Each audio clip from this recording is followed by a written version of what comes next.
Hello and welcome to this presentation about bilingualism. I would like to start this presentation by asking a very important question, which is bilingualism really important? To answer this question, we have to look at two aspects of bilingualism. The first one is the value of learning a second language. So, there is a quote for Frank Smith. It is a famous quote which says, "One language sets you in a corridor for life. Two languages open every door along the way."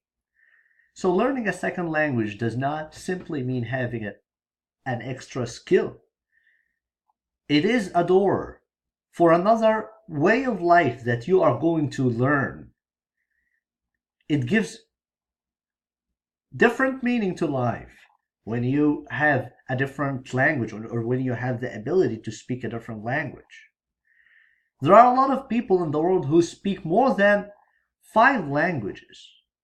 But for me, I can simply say learning another language other than your mother tongue gives a really different experience to life. It enables you to deal with different people from different parts of the world, with different cultures. And all this enriches your life and your experience. The second thing that I want to say about learning a second language, it is not only about culture. It is about your abilities and your mental abilities. Learning a second language gives extra bonus to you when you learn a new language. So, when is the best time for bilingualism or learning a second language? Research shows that children or childhood is the best possible time to learn a second language. Children who experience 2 languages from birth typically become native speakers of both, while adults often struggle with second language learning and rarely attain native-like fluency. So if you want to teach your children a second language, you do not have to wait for them to become older. They can start learning a second language from birth. So if you can speak with them at home a different language than what is outside, if you can speak another language, that would be very beneficial to them. So, what are the misconceptions about learning a second language? This topic is very controversial, and a lot of people had misconceptions about it. The first misconception that people used to have is confusion. So a lot of people thought that children gets confused when they learn a second language, and they only maintained their first language when they were babies or children, in order not to confuse them. And the second misconception is vocabulary limits. So people believe that children will not build good vocabulary if they can listen to different languages.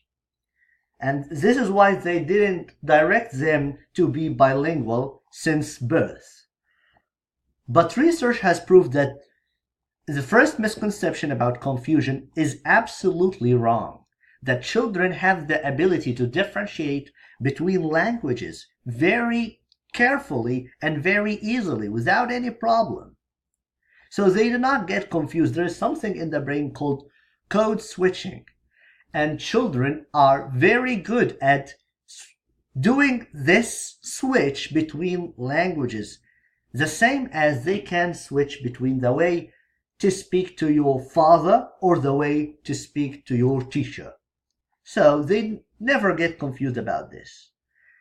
On the other hand, when they were very little children, they have the ability and capacity to learn the second language more deeply, because this is the mechanism of the the young brains, they can listen to different sounds.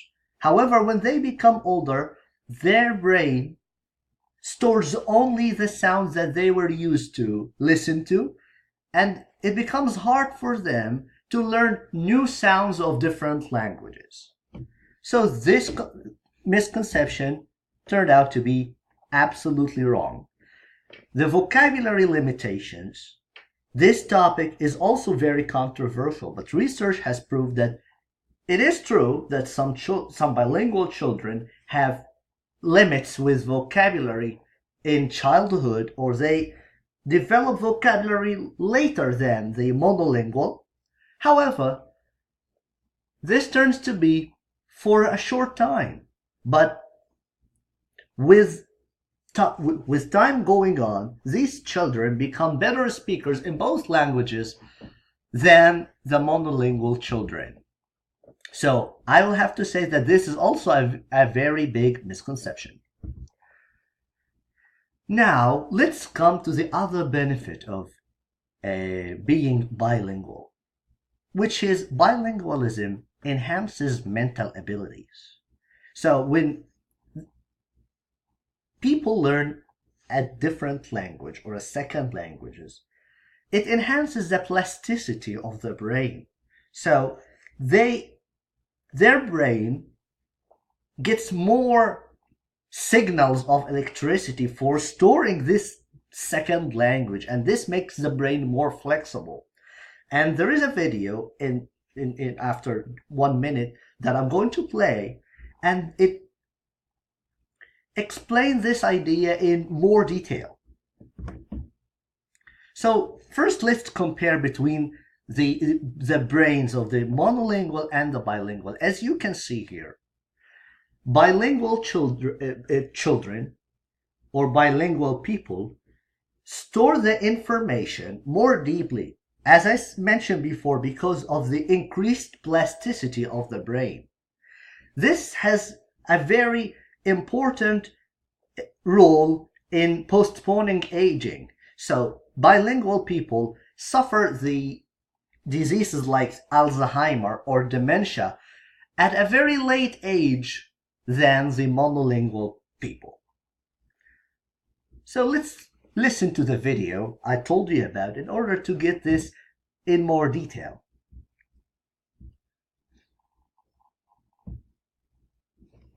Just a second.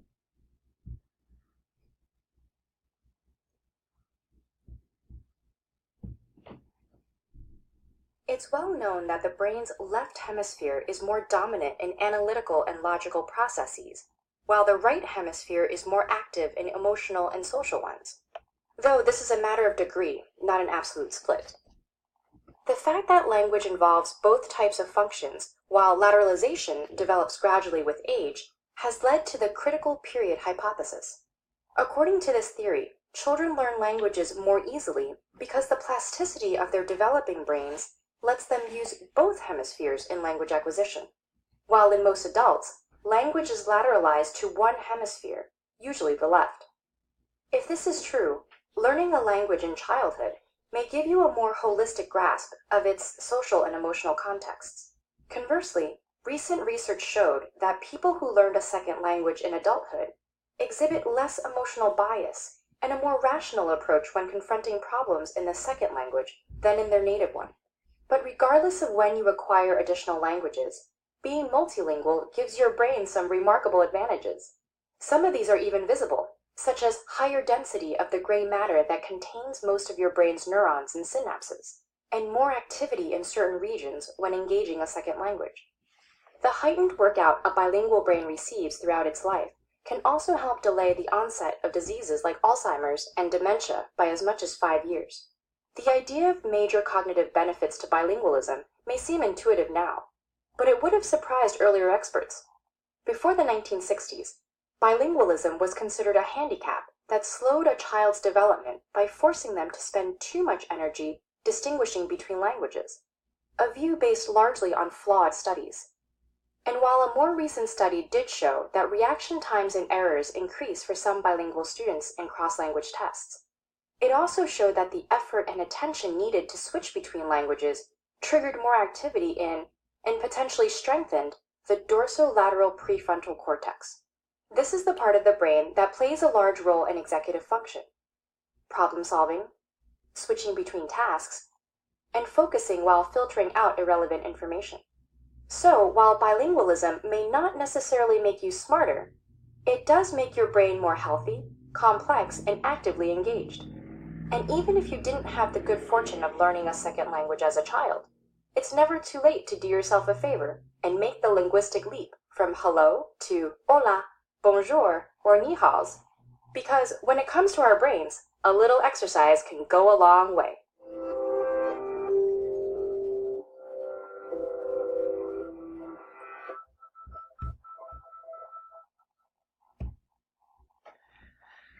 So, I hope you enjoyed the video as much as I did.